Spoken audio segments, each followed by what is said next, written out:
You ask Tiger to solve.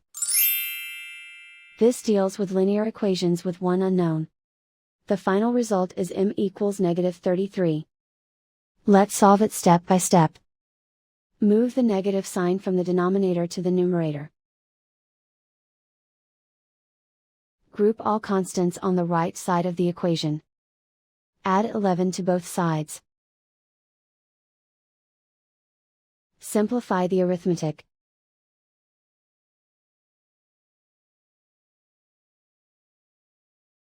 Isolate the m. Multiply both sides by 3. Group like terms. Multiply the coefficients. Simplify the arithmetic.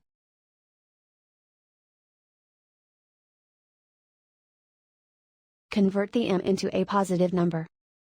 Multiply both sides by -1.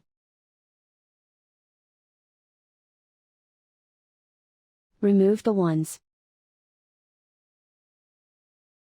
Simplify the arithmetic. And so the final result is m equals -33.